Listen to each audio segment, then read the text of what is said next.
Eu trabalho muito na gestão das emoções, porque quando eu consigo ter mais esse desenvolvimento, eu trabalho na prevenção. Então, atletas que não estão bem e não conseguem jogar, não conseguem performar, não conseguem treinar. Você é psicóloga do Corinthians. Do Corinthians. Como é que foi? Como é que você chegou lá? Como é que são as sessões? A turma quer falar com você, tem medo? Conta tudo. Foi a pedido da torcida. Torcida do Corinthians pediu um psicólogo porque nunca tinha tido um psicólogo da instituição. Haviam vários problemas ali, de comportamentos, de queda de performance. Então, pediram para que colocassem realmente isso como pauta do próximo ano.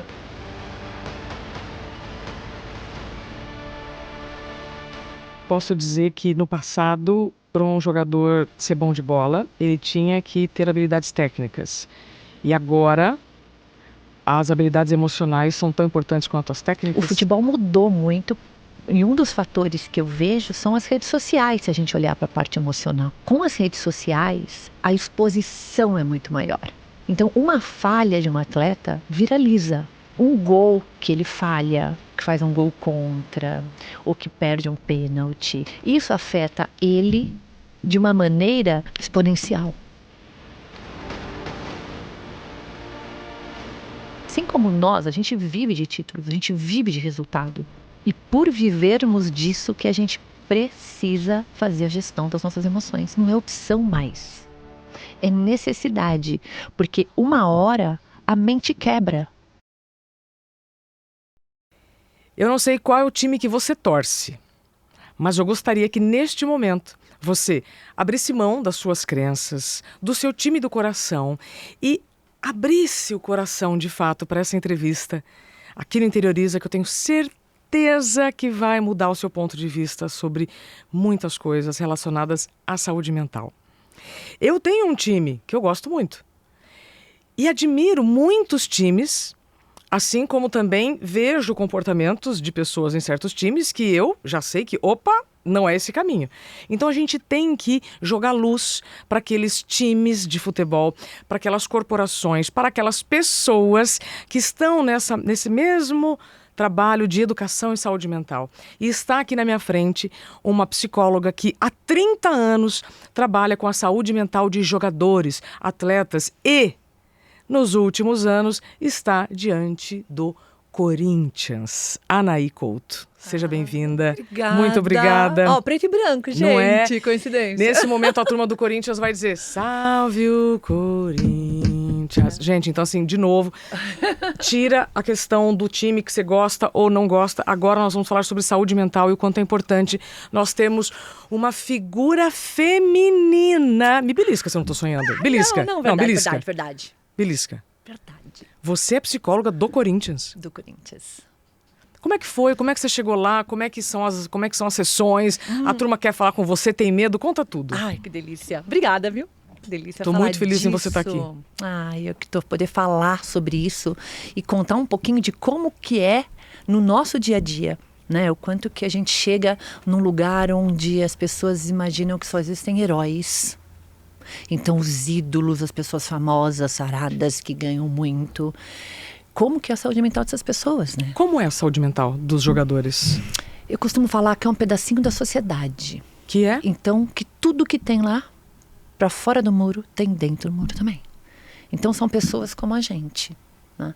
E eu cheguei no Corinthians de uma maneira muito diferente, vamos dizer assim, né? Foi a pedido da torcida. Então, a torcida do Corinthians pediu um psicólogo porque nunca tinha tido um psicólogo da instituição. Então, eu sou a primeira psicóloga do Corinthians, a profissional de futebol. Anaí, me explica melhor. Como que a torcida pediu uma psicóloga para os jogadores? Onde eu estava que eu não fiquei sabendo disso? O que aconteceu para a torcida do Corinthians pedir uma psicóloga para os jogadores? Vamos lá, melhor. A torcida do Corinthians é uma torcida muito ativa, muito presente. E é a torcida que tem um time. Então, a torcida ela é muito atuante. E haviam vários problemas ali, de comportamentos, de queda de performance. Então, pediram para que colocassem realmente isso como pauta do próximo ano, que na verdade seria 2024, tendo um psicólogo para o time profissional masculino de futebol. E aí eles vieram até mim e me convidaram. E, nossa, imagina que chamado, né? Isso para mim foi uma missão dada, uma convocação. Ser a primeira psicóloga do Corinthians e poder levar a saúde mental para lá e construir isso numa cultura que não tinha e que ao mesmo tempo precisava tanto. Então, nesse momento, Brasil Breaking News. A torcida do Corinthians, que é uma das maiores torcidas, né, do Brasil. Sim, sem dúvida nenhuma. É uma das maiores. É. Pede uma psicóloga porque, atenção, estava havendo queda na produtividade. Agora você me ganhou. Então, quando a torcida percebe que o time não está performando como deveria, posso dizer assim? Pode. Vão buscar na saúde mental a saída, a solução. Me conta mais. Aí você chegou lá e a turma teve resistência. Como é que foi? Eu cheguei, eu fui muito bem recebida, né? De uma maneira, assim, muito acolhedora. Isso por parte de todos os funcionários, por todos os jogadores. Tá. Você tem uma salinha lá no CT do Corinthians? Me conta. Deixa eu visualizar onde é o seu trabalho. Eu cheguei e não tinha nada. Eu fiquei 1 ano sem sala. Porque era tudo muito novo para eles, inclusive. Onde seria minha sala? Seria perto do alojamento? Do alojamento, porque a gente tem um hotel, né? Onde eles ficam ali concentrados. Seria no hotel? Seria perto da área médica? Seria perto da área técnica? Então, eu mudei muito de sala. Legal. Testando. Até que hoje eu tenho uma sala só minha, com sofás, poltronas, a minha mesa, ar-condicionado, decoraçãozinha, tudo muito assim, com privacidade e que fica no hotel. Dentro do CT, que é o centro de treinamento, a gente tem um hotel. E aí essa sala fica ali no térreo. Então, quando os atletas estão concentrados, eles têm os quartos, né? E aí a minha sala está lá embaixo. E aí marca acessível. Um horário com você. Horário comigo. A hora que eles estão lá, eu falo, vamos agendar? Vamos marcar? Doutora, vamos? Vamos. Então, a gente já vai lá na sala, já sabe onde é. Tem atletas que gostam de conversar, às vezes, comigo no refeitório, de uma maneira mais informal. Tem outro que é na copa. Então, você vai começando a perceber o perfil de cada um, onde ele se sente mais à vontade. Tá. Mas eu faço parte do dia a dia deles. Então, eu estou uniformizada, eu estou como está um fisioterapeuta, como está um preparador físico, almoço junto, a gente toma café da manhã, o time junto, nas concentrações.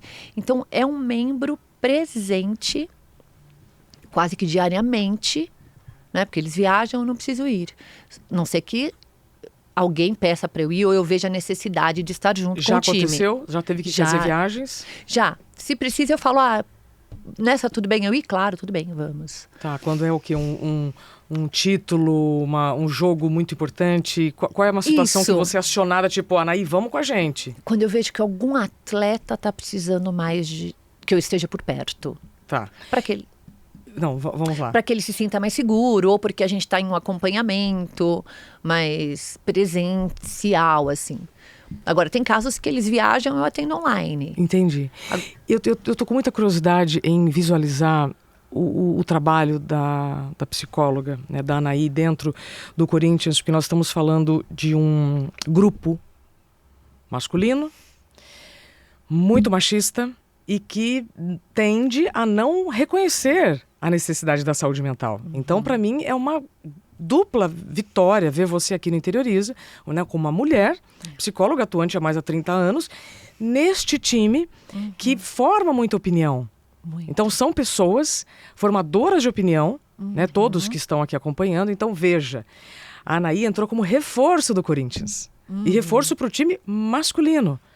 E aí, as primeiras consultas, as primeiras condutas de 2024 para 2026, período em que esse programa está sendo exibido, qual foi a diferença que você viu? Qual foi a evolução no assunto saúde mental dentro do Corinthians? Eu vejo que foi a construção de um laço de confiança. Então, hoje eles confiam em mim, eles confiam na ética, eles confiam no sigilo, porque são pessoas desconfiadas, com toda razão. né? São pessoas públicas, muito famosas, que são muito expostas, que todo mundo se aproxima. Então, conseguir esse laço de confiança, onde eu vejo a profundidade que as sessões chegam, isso para mim é um validador de que está indo bem. E a facilidade também com que eles marcam mais, com que eles sentam para conversar. Quem que você destacaria que percebeu que a performance está totalmente relacionada à saúde mental? Tem algum exemplo que você pode dar para gente? Ou você já percebeu que essa ideia já ficou mais homogênea dentro do time? A gente reconhece, todo mundo, assim, quero dizer, os profissionais, a gente reconhece muito isso, né? O quanto que a cabeça mexe com a performance. E passa muito pelas emoções. Oh, absolutamente. Então, eu trabalho muito na gestão das emoções, porque quando eu consigo ter mais esse desenvolvimento, eu trabalho na prevenção, para que a gente evite chegar a pontos de uma depressão, de uma ansiedade, de algo que tire ele do melhor dele. Então, é nisso que eu tenho trabalhado muito, nessa gestão. Tem casos específicos onde a água já transbordou? Tem. Aí a gente atua com mais rigorosidade. Agora, essa questão desse desenvolvimento, pra gente isso é muito comum lá. Porque a gente vê no dia a dia. Então, atletas que não estão bem e não conseguem jogar, não conseguem performar, não conseguem treinar. E é multifatorial, né, o futebol. Então eu posso dizer que no passado, para um jogador ser bom de bola, ele tinha que ter habilidades técnicas. E agora, as habilidades emocionais são tão importantes quanto as técnicas? Tão importantes quanto. Porque senão o emocional pode destruir um atleta que está ali tecnicamente, ou seja, músculos em dia. Mas se o emocional estiver abalado, ele não performa bem? Não performa bem. Hoje a gente tem uma evolução muito grande na parte física, na parte médica com cirurgias novas, na parte de fisioterapia com aparelhos, com descobertas. Então a gente tem uma equipe de fisiologia que monitora tudo, o gasto desse atleta, quanto ele corre, para que lado ele corre, com que intensidade. E a gente chega no momento onde o que é o fator diferencial da performance é o emocional. Como ele vai lidar com a vitória ou a perda? Isso, com a pressão. Com a pressão. O futebol mudou muito e um dos fatores que eu vejo são as redes sociais, se a gente olhar para a parte emocional e mental do atleta. Me conta mais. Com as redes sociais, a exposição é muito maior. O número de programas hoje que comentam, que reprisam e que mostram de uma certa forma é ininterrupto. Então, uma falha de um atleta viraliza. Um gol que ele falha, né, ou que faz um gol contra, ou que perde um pênalti, ou que é o responsável por perder uma bola e aí sai o gol do adversário. Isso afeta ele de uma maneira exponencial. Sim. Eu ia te perguntar, porque você comentando agora, né, sobre a questão emocional, fiquei pensando, bom, esse programa aqui é visto, o Interiorize é visto por pessoas 30 a mais. Então eu vou citar um jogador que eu acho que todo mundo vai conhecer, Pelé. Então eu fiquei imaginando na época do Pelé. O que mudou? De fato, é essa exposição a comentários que nem sempre são positivos. Isso afeta, então, um jogador que não tem uma calibração emocional. Demais. Antes, assistir o jogo quem estava ali no estádio. É verdade. O máximo que você tinha no jornal, no outro dia, na banca. É verdade. Leu, pronto. Depois veio a TV. Depois a TV. E que ainda era um pouquinho um programa só. Hoje não. Hoje a proporção é muito grande. E aí você tem um excesso de críticas, você tem ameaças, você tem cobranças. O medo do erro, que leva? Leva o atleta a uma ansiedade muito grande, a um estresse muito grande. Porque a gente vê a dimensão dessa importância e a gente vê também a dimensão de algo que a gente não tem controle. Então a gente não tem controle do resultado. Algo que é tão importante para o atleta, ele entra em campo sem saber se ele vai ser o protagonista ou se ele vai ser o responsável por uma derrota. Isso gera muito estresse. Muita ansiedade. Preocupação, muita ansiedade, muita cobrança. E você falou aqui uma coisa que adoece muito, que é o medo de errar. Porque o medo de errar te evita tentar, te evita experimentar, te evita ser de verdade, porque aí você vai se comparar. Aí tá feita o caminho, né, do mal-estar mental. Porque aí você tá se comparando, e aí ao se comparar ou tentar ser parecido com alguém, você não vai ser nem aquela pessoa e nem você. Vive uma vida de mentira. E então essa pressão externa é muito ruim. Tem uma outra coisa que eu gostaria de saber com você, se não está afetando a saúde mental. Existe uma frase que eu repito todos os dias, que a gente precisa desacelerar para continuar em movimento. Se eu não tiver tempo de recuperação, eu vou adoecer. E o calendário do futebol está muito extenso. Não que eu entenda, tá, gente? Essa informação me passaram aqui, tá? Pela minha equipe que gosta de futebol. Então, me disseram que o calendário de futebol está muito extenso. Os jogadores estão tendo tempo de descansar como deveriam, porque a ausência de descanso te deixa muito mais irritado, agressivo, e aí vai ser muito difícil lidar com uma pressão de pessoas que também estão só ali te criticando, porque você está cansado. Tá dando tempo dos jogadores descansarem? Não. E isso é um problema nacional. Não.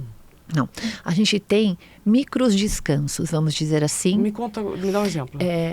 O nosso calendário, ele começa, por exemplo, dia 11 de janeiro, começa o Campeonato Paulista. Aí começa a emendar um campeonato no outro e vai até o final do ano. Até meados de dezembro. Tá. Vai ter uma pausa para a Copa agora, mas até então você não tem férias no meio do ano, você só pega no final do ano as tuas férias. Tá. Normal, se fosse normal. O que eu quero dizer? Me explica. Porque os jogos acontecem aos finais de semana, feriado. Então não tem pausas de final de semana. A gente não tem muita noção do dia da semana. A gente sabe o dia do mês. A gente sabe se é quarta, se é quinta, se é sexta, porque tá ali, direto. Tá? Então joga-se geralmente de quarta e domingo, quinta e domingo. Então viaja-se muito. Então não existe assim, vamos descansar. Esse final de semana vai ter pausa. Não, ou tem revezamento. Não. A gente tem que estar à disposição, o atleta tem que estar ali à disposição. Porém, o que acontece? Treina de manhã, à tarde é recuperação. Deveria. Isso funciona, isso é assim. Então, treina de manhã, almoça, aí você tem um descanso, aí você vai para fisioterapia, se você não tem, você tá liberado. Então, assim, a gente não treina 8 horas por dia. Tá. Tá? Um jogador hoje de um time profissional, então treina quanto tempo? Meio período. Meio período. Meio período. Então, se não tiver que tratar, se tiver que tratar, ele vai para fisioterapia, ele vai para o fortalecimento, que é a academia à tarde. Sim. Tá? Senão é meio período. E aí, nesse meio período é o treino. E o jogo, aquela descarga de adrenalina absurda, então às vezes você tem 2 jogos na mesma semana. Isso é normal? Sim. 2 jogos na mesma semana. No mínimo 2, você pode ter 3. E me conta uma coisa, desde quando esses campeonatos se multiplicaram? Sempre foi assim? Desde que eu conheço, sim. Tá. Então a gente está falando de um modelo que a organização do futebol já sabe que o tempo de recuperação está inferior ao necessário. Isso vai trazer o quê pro jogador? Essas consequências são gravíssimas, porque você tem esse estresse, né? Você tem problemas físicos. Lesão. Você tem desgaste do jogador. Então você tem um plantel que você conta com eles, mas você tem muitos que se lesionam no decorrer da temporada. O que é um plantel? Plantel é o time. Você tem um número de jogadores ali pro seu time. Só que raramente você está com todo o seu time à disposição, porque a carga física é muito grande. A gente está falando de um Brasil que as viagens são longas. E apesar do jogo durar 2 horas, você viaja, você tem a concentração, você tem a fisioterapia, você tem a parte médica, você tem a musculação. Né? Então você tem tudo, o momento que você prepara para essa atuação do número de horas do jogo. Tá. Então essa pressão com um calendário intenso, dando pouca chance de descanso, vai afetar a saúde mental. Pode ser que sim. Todos os times têm psicólogos ou não? Não. É interessante porque não é obrigatório ter um psicólogo, por incrível que pareça, né? Mas eu acredito que seja numa evolução, porque antigamente também não era obrigatório você ter um fisioterapeuta. Exato. Né? Isso passa muito pelos valores do líder. Quem é o gestor naquele momento? Tá. Se esse gestor acredita nisso e compra a ideia, você tem um psicólogo com autonomia. Porque Bingo. tem que ter autonomia. Quem é o gestor do Corinthians atualmente? A gente tem o Fabinho Soldado, é o nosso CEO, mas a gente já tem o presidente também, que foi o que... Qual é o nome dele? Então, a gente teve uma troca de presidente, Tá. né? Era o Augusto Melo, agora é o Osmar Stabile. Entendi. Então, quando eu tenho... O que eu quero trazer aqui com esses nomes é o seguinte. Quando eu tenho a disponibilidade de mentalidade, de promoção da saúde, se vier dos C-Levels, se vier da liderança, Isso. eu consigo, então, uma produtividade sustentável. Porque não adianta eu marcar gol uma semana. Se eu vou ter mais 2 jogos, né, como eu digo, não adianta bater meta batendo nas pessoas, porque aí depois de uma meta você tem outra meta. É isso. E aí você está me dizendo que o risco para as lesões aumentam e o risco para afetar a saúde mental aumenta também. Aumenta Evidente. também. E um fator predominante para isso, mais do que... mas tanto quanto esse calendário, que isso é algo que hoje a gente não tem muito como mexer. Isso é Brasil, né? Mas lógico que a gente tem as instituições para verificar isso. É como tá o ambiente no dia a dia. Porque o ambiente faz toda a diferença. E quando a gente fala também desse burnout nos atletas, a gente fala de quando ele tem um excesso de crítica. Sim, o burnout é causado por assédio. Exato, quando ele tem. E esse excesso de crítica externa ou interna, ou quando não tem um reconhecimento, que também é outro fator. Então você pega um atleta que ele não está indo bem, ele não está performando. Isso para ele vai ser muito mais pesado. Porque ele não tem um reconhecimento da torcida, ele não tem um reconhecimento interno e nem um reconhecimento dele. Pronto. E isso faz com que ele sim seja um ponto de atenção para eu trabalhar. Porque quando você pega, mesmo nessa temporada, atletas que estão indo bem, que estão performando, que estão numa fase boa, que tem esse reconhecimento, que estão jogando com frequência, esse atleta vai. Porque ele tem um significado naquilo que ele está fazendo. Tem atletas que sofrem uma lesão e aí eles são tirados do que eles sabem fazer. Esse atleta lesionado, depende do tempo de lesão dele, por ele ficar fora, ele precisa também dessa atenção especial. Sem dúvida, porque ele está longe daquilo que ele gostaria de estar. Está Exatamente. vivendo um luto momentâneo, né? Perdeu o vínculo. Exatamente, perfeito. Então a crítica, tanto interna quanto externa, se o ambiente não está bom, porque no futebol a gente fala muito assim, como que está o ambiente? Como é que está o ambiente? Se É está um ganhando... medidor. Ou mesmo se a gente não está ganhando, mas dentro a gente está unido, tem um ambiente leve, com boas lideranças, o time um colaborando com o outro, porque a gente não pode competir internamente, a gente tem que colaborar internamente. Se é um ambiente hostil, isso vai adoecer. Então, o que faz a gente aguentar isso externamente é muito a qualidade do ambiente. É um ponto também que eu tenho que ficar muito atenta. Excelente, excelente. E não precisa me dar nomes, tá? Tá. Mas já aconteceu de você pegar assim um jogador destruído emocionalmente e depois de 1 hora de conversa você consegue ver o quanto ele se recuperou? O brilho no olho, né? É. Muitas vezes. É mesmo? Sim. E é interessante, porque a gente fala assim, 1 hora de conversa, como a gente pega as sessões na concentração, Tá. tem um atleta que eu já fiquei 5 horas conversando. Legal, uma terapia intensiva. Então é isso que eu digo, é um mergulho que eles têm, que isso eu vejo que cada vez mais a gente está conseguindo ocupar esse espaço com eles lá. Mas tem, porque eles começam a ressignificar situações. E ali a gente faz o que? A gestão. Quando a gente ressignifica a situação, o que é ressignificar a situação? É a gente olhar para aquela situação com outros olhos, de um outro lugar. Quando a gente consegue fazer isso, a gente consegue mudar, mexer, ajustar o que a gente está sentindo. E isso faz com que ele saia da sessão diferente. Você faz um check-up emocional? Faço. Adoro esse nome. Me conta como é que é. Me conta como é que é o check-up emocional da psicóloga Anaí.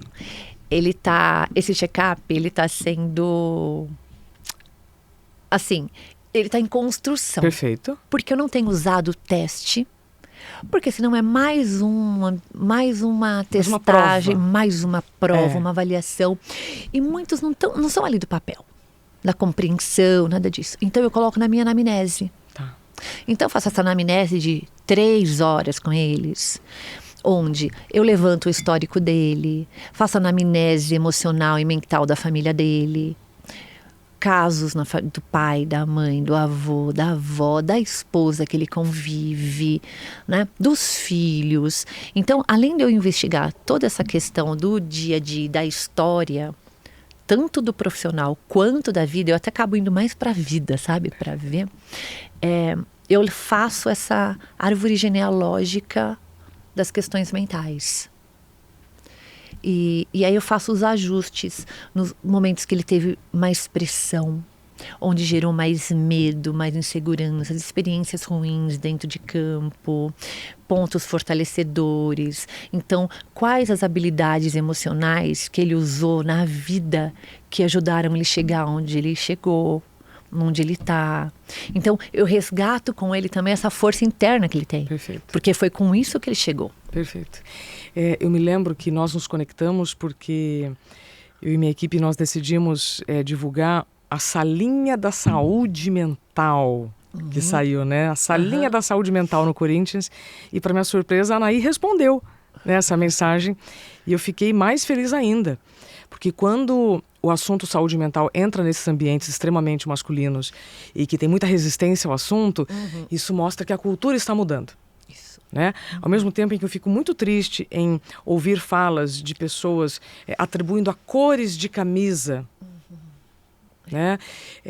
Esquecendo que por trás de uma cor existe uma causa, né, de prevenção da saúde. Então, quando eu vejo casos como o seu, me devolvem a esperança. Então, ao mesmo tempo em que a gente ainda tem no Brasil pessoas que recusam a utilização de uma camisa rosa por um homem, achando que isso vai tirar algum poder, alguma potência desse homem, nós temos, então, um dos maiores times do Brasil com a Salinha da Saúde Mental dentro do CT e com uma psicóloga tão formada e capacitada como você. Porque, gente, a hora que eu olho o currículo da Anaí, é assim, ó. Psicólogo do futebol, psicóloga há 30 anos, ciclo olímpico com a seleção brasileira de handebol masculino, trabalha com várias equipes internacionais, professora de liderança na pós-graduação MBA da ISPM, é palestrante e consultora em desenvolvimento humano com atuação em grandes empresas multinacionais, é finalista do prêmio Sudamérica, Confute Sudamérica, com destaque em psicologia do esporte na indústria do futebol, ou seja, é uma desbravadora, né? Uma mulher, então, que está levando a saúde mental para ambientes até então deixa pra lá. Eu acho que eu achei minha missão. Acho não, né? Tenho certeza. Como é que você descobriu que a psicologia, você poderia usar a psicologia no esporte? Porque o esporte é um ambiente de muita pressão, muita competição. Recentemente, Anaí, a gente entrevistou o Xuxa aqui no Interioriza. E o Xuxa disse assim, Isabela, com 32 anos, meu corpo era como se tivesse 82. De tanto desgaste, de tanta falta de limite. Então, a gente sabe que o profissional, o atleta, ele vai excedendo o limite. Vai. E essa pressão que você está me dizendo da torcida, é verdade que já fez jogadores até pedirem demissão? Sim. Já aconteceu. Por quê? Porque chega um momento que tem uma ameaça para as esposas. Física, ameaça de morte. Né? Então eu nem coloco que é o torcedor, sabe? São algumas pessoas inseridas na torcida que faz isso, né? Mas sim, ameaça de morte no Instagram, então é algo assim que fere, que coloca a integridade física em prejuízo. Né? Risco. Então, esposas que querem mudar de cidade por causa disso, os filhos começam a ter medo de ir para a escola. Isso por causa de resultado. Quando você trouxe aqui a questão das redes sociais, isso explica muita coisa. Porque se hoje você mostra onde você está, dependendo então do ambiente, do campeonato, uma pessoa que quer chegar num jogador vai lá e vai dizer o que bem quiser. Então esse tipo de situação acontece com frequência. Acontece com frequência. Não tinha pensado nisso. Então aí é ameaça. E isso acontece quando? Quando o jogador não vai bem. Não corresponde às expectativas daquela pessoa. Então você imagina a pressão para o atleta. Isso.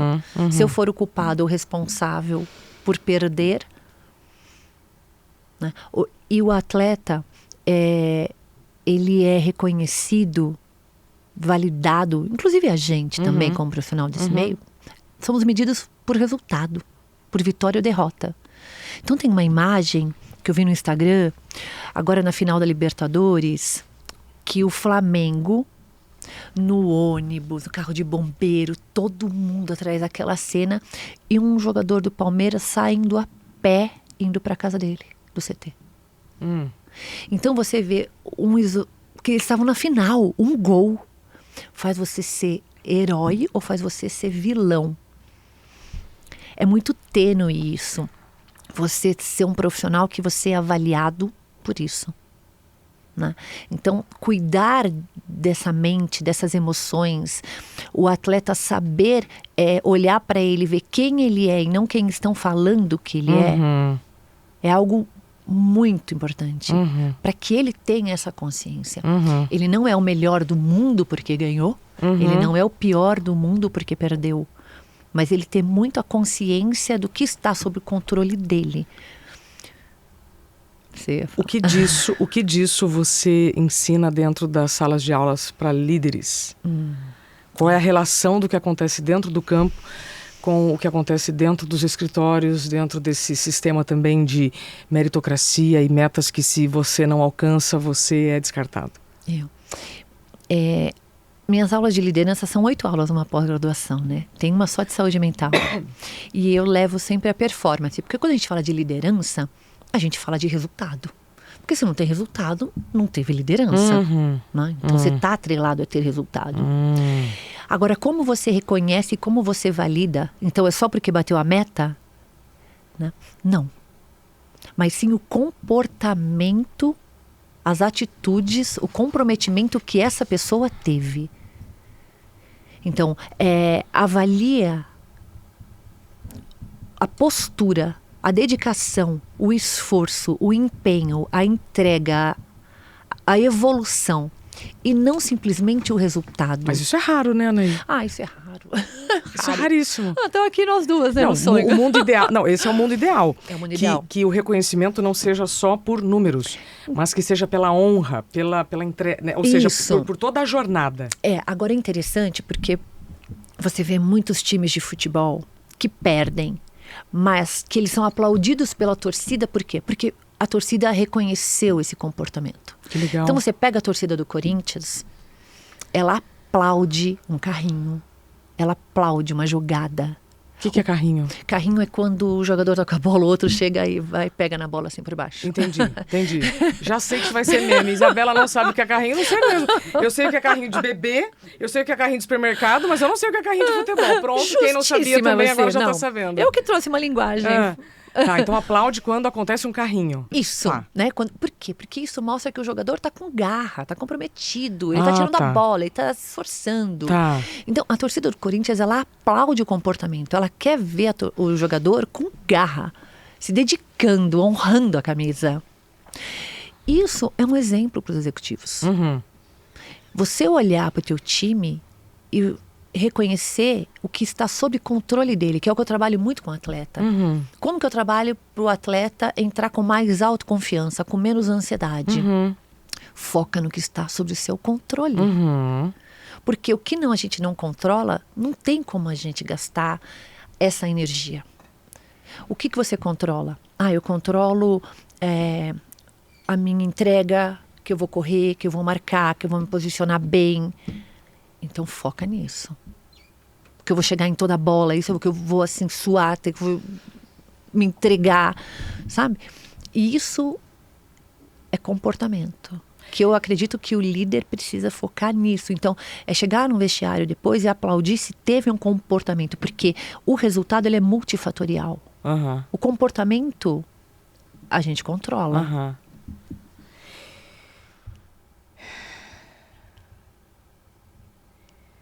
Só que no calor do jogo, naquele fuzuê, ainda mais agora com as bets, nem vou entrar nesse assunto com você, porque eu só fico pensando, com esse monte de aposta, o quanto também as pressões de tudo isso envolvem também os resultados. Mas no calor do fuzuê, o que um atleta, dentro do campo ou fora do campo, consegue fazer? Então se fechar para o barulho externo e se concentrar nos sons internos. O que na prática dá para fazer diante de uma situação muito adversa? Tá. A gente tem atleta de todos os jeitos, né? Em todos os jogos. Agora, o ideal é que ele foque nele e no time. Então, que blinde esse barulho externo. E que tente trazer o que eu tenho que fazer. Para quem eu tenho que passar essa bola? Onde que estão meus colegas? Né? Se eu passar para esse, ele está sendo marcado. Ou seja, tem adversário ali do lado. Então, para quem que eu tenho que passar? Isso a gente chama de visão de jogo. Ele tem que ter essa lucidez. Então, para isso, ele tem que saber que ele está bem posicionado e para quem que ele tem que passar a bola. Com carinho. Então, tá um auê. Respira. Respira jogando, respira, né? Respira fazendo. Respira mesmo, né? Né? E garante qualidade de passe. Porque você não está sozinho no jogo. Então, na hora do caos, foca nisso. Isso está sob o seu controle. Entendi. E a gente treina isso. Tá. Então, para eles também, esse ambiente é um ambiente conhecido. Para você ficar bom, você vai ter que treinar. O Bernardinho fala isso no meu livro. Se uma coisa está difícil, então se ainda está difícil você controlar suas emoções, é porque precisa treino. Treinar. E o treino só acontece com as experiências. Se você tiver medo de errar, você não vai ter experiência. E o medo de errar tira a vontade de acertar. São opostos. O que muda completamente. Então, um atleta que está com medo de errar, ele vai se sentir inseguro, com receio, com medo. Como que ele vai se comportar? Ele não vai se apresentar para a bola. Ele vai estar sempre mostrando que está marcado. Ele não vai estar no posicionamento certo. Uau. Ele não vai se comunicar. Então, é alguém que não aparece no jogo. Se aparece, vai estar tenso. Por quê? Porque o corpo vai estar rígido. Né? Pela ansiedade, ele vai se livrar logo da bola. Vai fugir. Vai fugir. Vai fugir. Se você tem um atleta com vontade de acertar, ele vai se sentir motivado, confiante, desafiado. O que ele vai fazer? Ele vai se apresentar para o jogo. Ele vai sair da marcação. Ele vai buscar um bom posicionamento para alguém passar a bola para ele. Ele vai ter mais clareza, mais energia, mais foco para continuar. Então, muda completamente um time com medo e um time com vontade de acertar. Perfeito. Perfeito. Anaí, quando descobrem, assim, no seu convívio que você é a psicóloga do Corinthians, qual é a pergunta que você mais ouve? E o Garro? E o Yuri? Como eles são? E o Memphis? Não. Tem muita pergunta de como são os jogadores. Entendi. Né? É a curiosidade maior. Onde moram, né? E eu sempre costumo falar que eles são tão como a gente. Mas tão como a gente. Você que conhece também tanta celebridade, são muito iguais a gente. Então, quando a gente entra no CT, a gente é tudo normal. Sim. Né? Sem dúvida. Ô, Anaí, eu tô te vendo e eu tô lembrando tanto, desde a hora que você chegou aqui no Interioriza, tem uma série que eu também acabo trabalhando muito com a liderança e eu sempre sugiro uma série chamada Ted Lasso. Eu já falei dela aqui no Interioriza, eu vou repetir para você que está nos assistindo. Ted Lasso mostra na prática o que é segurança psicológica. Então, assim, antes de falar sobre a teoria, assiste a série Ted Lasso, uma série super relaxante, prazerosa e tem muitas mensagens para você que trabalha em equipe.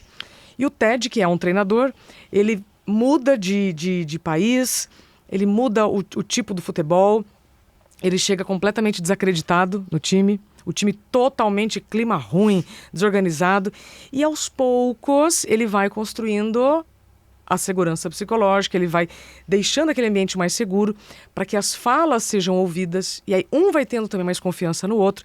Mas eu sei que lá pelas tantas chega uma psicóloga no time. E aí, chegou a Anaí lá no Ted Lasso, e aí mostra na série a resistência dos jogadores no início, do próprio Ted, inclusive, o próprio treinador. Mas veja que já trabalhava várias questões psicológicas. Ele mesmo tem resistência. Então, olha como a gente nega ajuda. Como a gente nega ajuda por parecer que assim eu anulo a minha capacidade. E não. Eu só conheci pessoas fortes que pediram ajuda. Então, se você tiver, não importa onde, uma pessoa que está servindo, oferecendo um serviço de psicologia, utilize. Porque a chance de você não adoecer, a chance de você prevenir é muito maior. Muito maior. E eles têm muito isso. Eu acredito que muito vem também do homem, né? Tem que ser mais forte, né? E aí quando você pega um jogador de futebol, você vê ele no lugar mais alto onde a sociedade o coloca. Então é o ídolo dos homens. Imagina essa pessoa mostrar alguma fragilidade, mostrar que não está bem. Não é que eles não confiam na psicóloga, no trabalho. Eu não vejo dessa forma. Eu vejo que a partir do momento que eu verbalizo, eu aceito aquilo. Então eu guardo, eu não posso verbalizar. Eu não falo porque eu não posso aceitar aquilo. Então tem que ter muita coragem para ele chegar e falar. E isso que eu vejo que segura muito ainda. A sua agenda ainda tem horário para 2026? Ai, tem. Tem?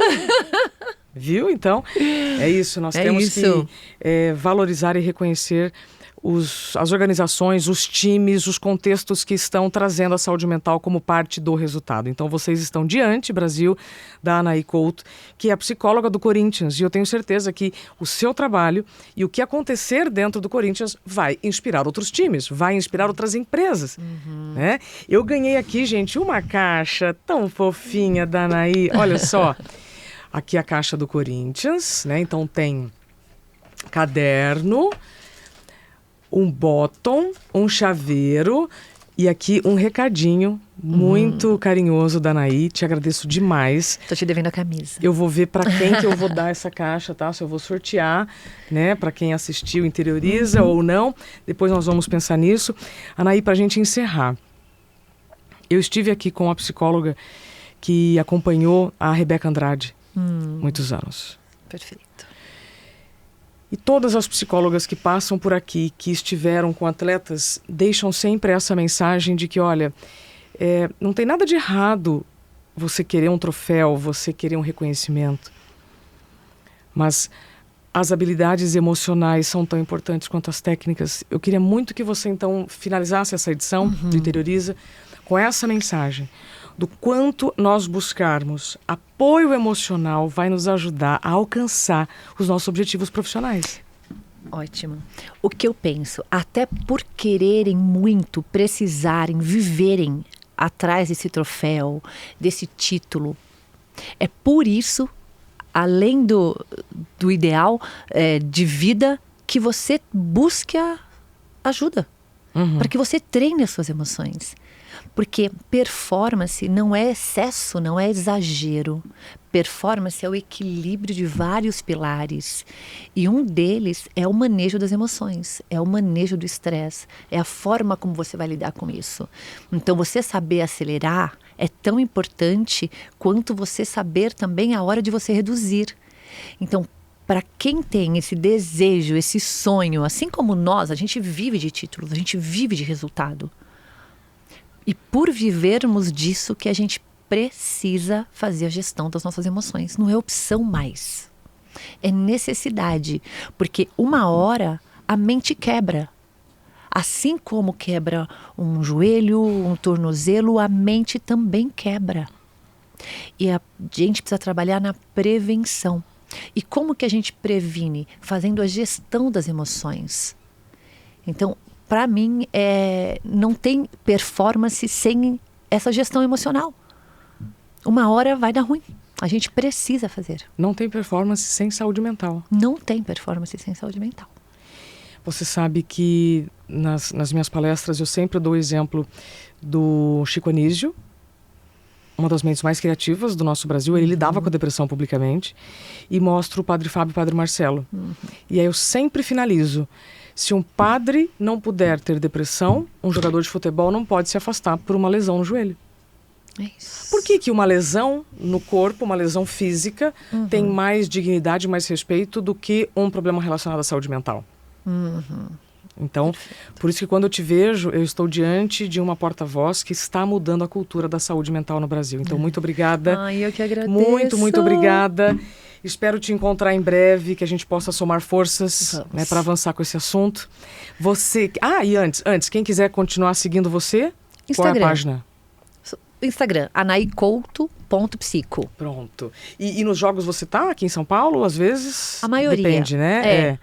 Nossa, imagina, vai encontrar na Naí, quero foto com a psicóloga do time, o time do coração. É um prazer. Sensacional. Você que nos acompanha até aqui, compartilhe esse conteúdo com quem você quer bem. Eu tenho certeza que mais pessoas podem se beneficiar dessa conversa, dessa troca de experiências que eu e a Naí tivemos. E eu te encontro então no próximo Interioriza. Boas decisões para você. Saúde. Saúde. Saúde para nós. Saúde mental.